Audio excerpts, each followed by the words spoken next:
दोस्तों, जिंदगी में अहम फैसले करने के बाद भी अपने इंतखाब से गैर मुतमईन शख्स को दो कश्तियों का सवार कहा जाता है। यही फैसले अगर हमारी जिंदगी से जुड़े अहम रिश्तों के बारे में हो तो ना सिर्फ ये इन रिश्तों को कमजोर करते हैं बल्कि अक्सर इन्हें नाकाबिले तलाफी नुकसान भी पहुंचाते हैं। आज हम जिस सीरियल का रिव्यू आपसे शेयर करने जा रहे हैं उसकी कहानी भी एक ऐसे ही शख्स के इर्द गिर्द घूमती है जो अपनी जिंदगी में किए गए एक बहुत अहम फैसले से गैर मुतमईन था। ये कहानी और इसमें बयान किए गए बहुत से वाकयात इसी सूरत हाल का नतीजा है जिनकी वजह से कई खानदान बहुत सी परेशानियों का शिकार हुए। वीडियो के टाइटल से आप जान ही चुके होंगे। अपने इस एपिसोड में हम ड्रामा सील फितूर को रिव्यू करने जा रहे हैं। इस एपिसोड में हम इस ड्रामा सील की कहानी को रिव्यू करेंगे। इस कहानी में दिखाए गए मुख्तलिफ किरदारों में जो एक्टर्स नजर आ रहे हैं उनकी परफॉर्मेंस को रिव्यू करेंगे और इसके साथ साथ हम इस ड्रामा सील के डायरेक्टर की परफॉर्मेंस को भी रिव्यू करेंगे। हम आपको ये भी बताएंगे कि इस कहानी के इख्तिताम में क्या होने वाला है। तो ये सब कुछ जानने के लिए इस एपिसोड के आखिर तक हमारे साथ रहिएगा। दोस्तों, मैं हूं सौलत, आप देख रहे हैं आपका अपना channel media grapevine lights, also known as MG lights.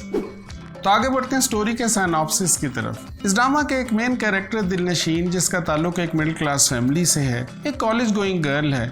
वो अपनी वालदा, बड़े भाई और भाभी के साथ रहती है। दिलनशीन के एक क्लास फेलो रिदा का भाई हमजा उसमें बहुत ज्यादा इंटरेस्टेड है और इन दोनों ने साथ साथ जिंदगी गुजारने के लिए बहुत से प्लान्स बना रखे। इन सेपरेट स्टोरी लाइन हमें एक नौजवान हैदर और उसकी कजन महमिल को दिखाया जाता है। हैदर एक स्ट्रगलिंग आर्किटेक्ट है और अपनी कजन महमिल में बहुत इंटरेस्टेड है, मगर महमिल हैदर को छोड़ के एक बहुत अमीर आदमी अंसर के साथ शादी कर लेती है। इस शादी के कई साल बाद भी हैदर महमिल की यादों में खोया रहता है। दूसरी तरफ महमिल का खामन भी शादी के कुछ अरसे बाद ही महमिल को छोड़कर दूसरी लड़कियों में इंटरेस्टेड हो जाता है और महमिल अपनी जिंदगी में बहुत ज्यादा नाखुश है। हैदर और दिलनशीन की मुलाकात एक शादी के फंक्शन में होती है जहां हैदर पहली ही नजर में दिलनशीन को बहुत ज्यादा पसंद कर लेता है। हैदर की वालदा, जो पहले ही हैदर की शादी करने में बहुत ज्यादा इंटरेस्टेड है, फौरन ही दिलनशीन के घर उसका रिश्ता लेके पहुंच जाती है। दूसरी तरफ दिलनशीन का दोस्त हमजा जब अपने घर वालों से दिलनशीन का जिक्र करता है तो वह इन दोनों फैमिलीज के बहुत ज्यादा क्लास डिफरेंस की वजह से इस रिश्ते से साफ साफ इनकार कर देते हैं और यूं दिलनशीन की शादी ना चाहते हुए भी हैदर के साथ तय कर दी जाती है।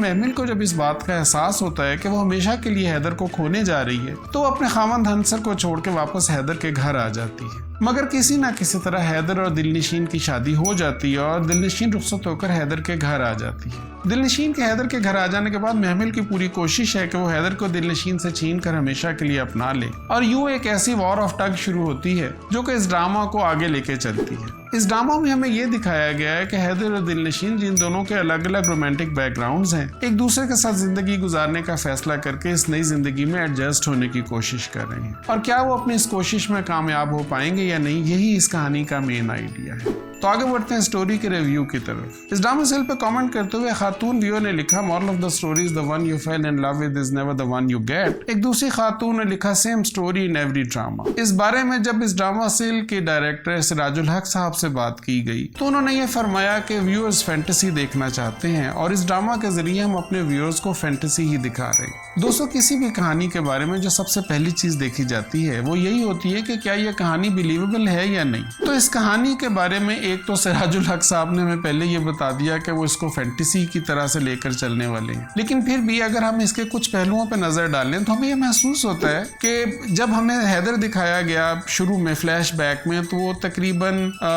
महमिल की शादी से 6-7 साल पहले की बात होगी और हैदर उस वक्त ये दिखाया गया कि उसने अभी एजुकेशन हासिल की है और वो एक स्ट्रगलिंग आर्किटेक्ट है। गालिबन उसकी एज 23-24 साल होगी। उसके बाद जब महमिल की शादी हो गई और उसकी 5 साल की 6 साल की बच्ची भी है, गालिबन शादी को 7-8 साल गुजर गए, तो हैदर की उम्र ज्यादा से ज्यादा कितनी होनी चाहिए? 24 + 8 में भी 32 और इवन लेस। तो 7-8 साल में हैदर ने मिडिल क्लास से जंप करके एक बहुत ज्यादा अपर क्लास को ज्वाइन किया और ये जो जंप है ये इतनी सडन और इतनी वो बड़ी है कि थोड़ी सी अनबिलीवेबल लग रही है इस किस्म की कामयाबी। चले मान लें कि हैदर ने ये जंप लगा लिया और दूसरी तरफ हमें ये दिखाया जा रहा है कि हैदर की वालदा हैदर की शादी ना होने की वजह से बहुत ज्यादा परेशान है, जबकि हैदर की उम्र सिर्फ 30-32 साल है। हमारे यहाँ पाकिस्तान में अक्सर ये देखा गया है कि कई लड़के 30 साल की उम्र या उसके बाद में भी शादी करते हैं और ये चीज इतनी ज्यादा परेशान कुन नहीं है। हैदर अभी 40 साल का नहीं हुआ कि उसकी वालदा ने उम्मीद ही छोड़ दी है उसकी शादी की। इस कहानी में हमें यह दिखाया गया कि एक तरफ तो हैदर महमिल को इतने साल गुजरने के बावजूद फरामोश नहीं कर पाए और दूसरी तरफ दिलनशीन को एक नजर देखते ही उसकी तरफ माइल हो गए। ये बात कदरे गैर हकीकी है, तो अगर वो इतने ही दिल फेंक हैं तो इतना अरसा इंतजार काहे को किया, बहुत पहले ही किसी और की तरफ मुतवज्जो हो जाते। इस कहानी में अगर हमें यह दिखाया जाता कि हैदर ने अपने वालिदा के दबाव में आकर दिलनशीन से शादी की, तो बाद में जो वाकयात दिखाए गए प्रॉबेबली उनको बेहतर तरीके से जस्टिफाई किया जा सकता था। व्यूअर्स, इस बारे में कमेंट्स के जरिए हमें अपनी राय से जरूर आगाह कीजिएगा। इस ड्रामा में हैदर ने जिस तरह दिलनशीन से शादी की, उस पर हमें एक लतीफा याद आ गया। किसी मगरबी मुल्क में एक बच्चे ने अपने वालिद से पूछा कि डैडी, मैंने सुना है कि दुनिया में ऐसे मुल्क भी होते हैं जहां मर्द शादी से पहले अपनी बीवियों को बिल्कुल नहीं जानते। उसके डैडी ने ठंडी आह भरते हुए जवाब दिया, ऐसा तो दुनिया के हर मुल्क में होता है बेटा। अब आगे बढ़ते हैं इस ड्रामा सीरियल के मुख्तलिफ किरदारों में दिखाए गए एक्टर्स की परफॉर्मेंस रिव्यू की तरफ। तो वो सीन जो हमें सबसे ज्यादा इफेक्टिव लगा वो था जब हिबा बुखारी और उनके भाई अदनान जिलानी को थाने में बुलाया गया और हमजा की गुमशुदगी के बारे में इंटेरोगेट किया जा रहा था। वो सीन इतना इंटेंस और इफेक्टिव था और अदनान जिलानी के जो फेशियल एक्सप्रेशन थे, आप और मैं समझ सकते हैं कि एक भाई के लिए अपनी बहन के बारे में ऐसी बातें सुनना कि उसका किसी लड़के के साथ जो था वो रोमांस चल रहा था और वो उसके फोन के अंदर जो उनके प्राइवेट मैसेजेस एक्सचेंज थे वो थानेदार ने बड़े तंज़िया अंदाज में पढ़ के उसके भाई को सुनाए। ये जो फेशियल एक्सप्रेशन थे अदनान जिलानी के, वो उस तकलीफ को बहुत अच्छी तरह पोर्ट्रे कर रहे थे। और हिबा बुखारी जिस तरीके से वो दिलनशीन के कैरेक्टर जो था वो सर झुकाए बैठी थी और परेशान थी, वो पूरा सीन इस कदर इफेक्टिव था कि पब्लिक आम श्योर बहुत ज्यादा मुतासिर हुई। और हम ये समझते हैं कि तमाम एक्टर्स जो सीन में दिखाए गए, उन्होंने जो परफॉर्मेंस दिया ना, वो मेरा ख्याल है इस ड्रामा के टॉप परफॉर्मेंस कहलाई जा सकती। रेगुलर परफॉर्मेंसेस की अगर आप बात करें तो हमजा जाहिर है एक लवर बॉय दिखाया है, तो वो उस लवर बॉय कैरेक्टर में बहुत ज्यादा चार्मिंग है। और जिस तरह वो दोनों मिलके एक दूसरे के साथ फ्यूचर प्लान्स बनाते हैं और शादी के ड्रेस के कलर्स डिस्कस हो रहे हैं, तो आई एम श्योर बहुत ज्यादा वो जो यंग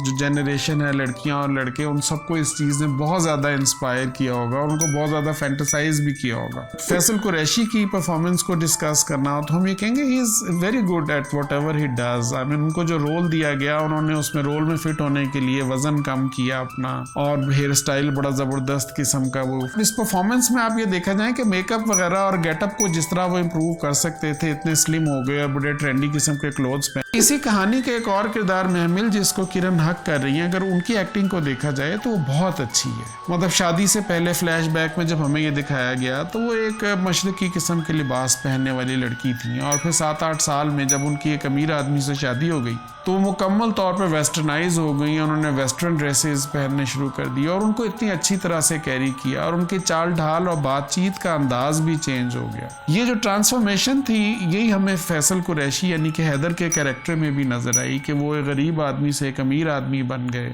और उनकी तबीयत में जिस तरह की तब्दीली आई और बातचीत में जैसी तब्दीली आई, इन दोनों किरदारों की इस परफॉर्मेंस ने हमें काफ़ी ज़्यादा मुतासिर किया। ये सारी चीज़ें वो वाली चीज़ें हैं कि जिनको लेके इसकी ड्रामा की ओवरऑल एक्टिंग परफॉर्मेंस को अप्रिशिएट किया जाना चाहिए। तो आगे बढ़ते हैं इस ड्रामा के डायरेक्टर की परफॉर्मेंस रिव्यू की तरफ। इस ड्रामा की स्टोरी एक रेगुलर लव स्टोरी है जिसमें हैदर को लेकर महमिल और दिलनशीन के दरमियान वॉर ऑफ टग चल रही है। मगर ट्विस्ट इसमें यह दिखाया गया है कि हैदर एक बहुत असूल पसंद आदमी है जिसको गालिबन अपनी जिंदगी में हर चीज बिल्कुल ब्रांड न्यू चाहिए। मगर इत्तफाकिया ये है कि हैदर के पास अपना भी एक पास्ट रोमांटिक बैकग्राउंड है और उसकी शादी जिस लड़की दिलनशीन से हुई वो भी एक रोमांटिक बैकग्राउंड के साथ आई है। अब हैदर एक मौके पे दिलनशीन को ये क्या कह रहा है कि क्या तुम इससे पहले भी किसी में इन्वॉल्व थी? ओ थैंक गॉड तुमने मेरे से ये बोझ हटा लिया, वरना ये चीज कैसे बर्दाश्त की जा सकती है। कि एक तरफ वो ये खुद भी एक रोमांटिक बैकग्राउंड से है और उसका बार बार मुजाहरा अपने घर में कर रहा है और दूसरी तरफ वो बीवी से ये एक्सपेक्ट कर रहा है कि जब वो उसके पास आए तो उसका कोई रोमांटिक बैकग्राउंड ना हो। तो यहाँ पे अब मुझे ये समझ नहीं आ रहा है कि ऐसे शख्स को क्या हम इस ड्रामा का हीरो मान सकते हैं? मेरे ख्याल में ये एक ट्रबल्ड आदमी है जिसको गालिबन हीरो नहीं कहना चाहिए बल्कि उसको एक ऐसे शख्स के तौर पर दिखाया जाना चाहिए जो बहुत ज्यादा सेल्फिश है। अपने बारे में उसके जो स्टैंडर्ड्स हैं दूसरों के बारे में हरगिज उसके ये स्टैंडर्ड्स नहीं है। तो जाहिर है ऐसे शख्स को जो इतना नेगेटिव है, मेरे ख्याल में तो ये महमिल को ही मिल जाना चाहिए क्योंकि बाद में ये दोनों एक दूसरे के साथ जो करने वाले हैं वो बिल्कुल एक दूसरे के लिए ठीक होगा। लेकिन बहरहाल किसी ना किसी तरह इस कहानी में हमें ये दिखाया गया कि दिलनशीन जो है वो अपनी जिंदगी में आगे बढ़ गई, बहुत ज्यादा प्रैक्टिकल है। वो अपनी वालिदा और सास के मशवरों पे अमल करते हुए पूरी कोशिश कर रही है कि हैदर के साथ ऑनेस्ट रहे और उसको जिंदगी में खुश रखने की कोशिश करे। मगर हैदर को अगर देखा जाए तो वो वो इतना ज्यादा ऑनेस्ट नहीं है दिलनशीन के साथ अपने रिश्ते में। वो एक तरह से दिलनशीन को चीट कर रहा है। तो दिलनशीन ये सोचने में बिल्कुल हक बजानब है कि व्हाट इफ के वो भी हैदर की पीठ पीछे ऐसी ही हरकतें कर रही होती। तो डायरेक्टर ने जब इस ड्रामा को डायरेक्ट किया तो स्टोरी को कुछ ऐसे तरीके से नहीं दिखाया कि हम हैदर को किसी तरह से जस्टिफाई कर सकें उसकी इन हरकतों में। हमें किसी तरह से ये ऐसे दिखाया जाना चाहिए कि every time Haider went to help Mahmil there was an emergency at Mahmil's end. Like वो गिर गई, उसकी मतलब पाँव मुड़ गया, अब हॉस्पिटल ले जाना पड़ा, चलो थोड़ा सा जस्टिफाई हो गया। लेकिन हॉस्पिटल से वापस आके जब वो खाना भी महमिल के कमरे में खा रहा है तो ये एक एंटी हीरो है। और ये स्टोरी मेरे ख्याल में डायरेक्शन से थोड़ी सी काबू से बाहर हो गई है, क्योंकि जो व्यूअर्स हैं वो कंफ्यूज्ड हैं कि ये स्टोरी किधर को जा रही है, हैदर ठीक आदमी है भी या नहीं ठीक आदमी है। तो आप भी हमें अपने राय से जरूर आगाह कीजिएगा कि आपकी इसके बारे में क्या राय है। अब थोड़ा सा बात करते हैं डायरेक्शन के एक ऐसे पहलू की तरफ जिसमें हमें ये देखना है कि किस किरदार में हमें जो एक्टर दिखाया गया वो इस किरदार के हिसाब से कितना फिट है। हिबा बुखारी को हमें कॉलेज गर्ल दिखाया गया जो अभी पढ़ रही है और उसकी वालिदा एग्जाम होने से पहले ही उनकी शादी कर देती हैं। तो हिबा बुखारी एक कॉलेज गर्ल के रोल में ना हमें थोड़ी ज्यादा मैच्योर नजर आई। अगर आप इससे पहले दिखाए जाने वाले ड्रामा सबात को थोड़ा सा याद करें तो उसमें मावरा हुसैन को दिखाया गया जिनकी स्टूडेंट स्लैश वाइफ वाला ट्रांसफॉर्मेशन थी उस ड्रामे में, और वो एक स्टूडेंट के रोल में बहुत ज्यादा फिट नजर आई। हिबा बुखारी जो है वो एक बाजी के रोल में ज्यादा फिट नजर आती है कॉलेज गर्ल की ना, मतलब कॉलेज गर्ल खुद वो शायद इतना हो नहीं सकती। दूसरी तरफ हैदर के किरदार में फैसल कुरैशी को लें तो उनको जिस एज ग्रुप में दिखाया गया गालिबन उस एज ग्रुप से गुजरे हुए फैसल कुरैशी को बहुत सारे साल हो चुके हैं। जब चॉइस ऑफ एक्टर्स जो है वो कैरेक्टर्स में पूरी तरह फिट ना आ रही हो तो वो फिर जो एक्टिंग होती है ना, परफॉर्मेंस, वो इतना ज्यादा इंप्रेस नहीं कर रही होती, क्योंकि व्यूअर्स जो है ना उनको वो सब कुछ बिलीवेबल इफेक्टिवली नहीं लग रहा होता। हाँ, अगर ये देखा जाए कि फैसल कुरैशी के रोल में फैसल कुरैशी के अलावा कौन से एक्टर्स हो सकते थे, तो इमीडिएटली जो हमें नाम याद आ रहा है ना वो हमें याद आ रहा है तावान ड्रामा सीरियल में एक एक्टर इमाद इरफानी थे। वो गालिबन इसी एज ग्रुप में हैं और ड्रामा सीरियल तावान में उन्होंने बहुत अच्छी एक्टिंग की। आप लोगों की इसके बारे में क्या राय है? अगर आप हमसे ये पूछें कि इस कहानी की ऑर्गेनाइजेशन और डेवलपमेंट बहुत ज्यादा क्लियर और बिलीवेबल थी तो हम यही कहेंगे कि हाँ बिल्कुल ऐसा ही था, क्योंकि एक तरफ तो हमें दिलनशीन की फैमिली दिखाई गई जो हमजा से उसका अफेयर ब्रेक होने के बाद बहुत ज्यादा काइंड ऑफ डेस्परेट है कि उसकी शादी कर दी जाए, और दूसरी तरफ हमें हैदर की मदर दिखाई जा रही है जो हैदर की इतने साल शादी ना हो जाने की वजह से हैदर की शादी करने के लिए डेस्परेट हैं। तो उन्होंने क्लास डिफरेंस को इग्नोर करते हुए फौरी तौर पे हैदर की चॉइस दिलनशीन को हैदर के लिए हासिल करने के लिए पूरा जोर लगा दिया और उसको हासिल करके घर में ले आई। और उसके बाद एक तरफ हमें महमिल दिखाई गई जिसने पैसे के लालच में शादी कर ली, मगर बाद में उसको एहसास हुआ कि पैसे से ज्यादा अहमियत प्यार की है। तो ये कहानी और इसका जो ऑर्गेनाइजेशन और डेवलपमेंट है ना, ये काइंड ऑफ बहुत ज्यादा बिलीवेबल है कि ऐसे हो भी सकता है। अब आगे बढ़ते हैं इस तरफ कि इस कहानी का इंजाम क्या होने वाला है। मुझे ये नजर आ रहा है कि महमिल जो है वो आगे जाके हैदर को ये बता देगी कि दिलनशीन जो है ये हमजा में इंटरेस्टेड थी, और हैदर कुछ अरसे के लिए दिलनशीन से बदगुमान हो जाएगा, मगर आखिरकार वो इन टर्म्स के साथ सेटल हो जाएगा कि जो what the past is past and what's present is actually what is present, और one should look at present and future not past all the time. तो ये मेरे ख्याल में स्टोरी का इंजाम यही होने वाला है कि ये दोनों फाइनली एक हो जाएंगे।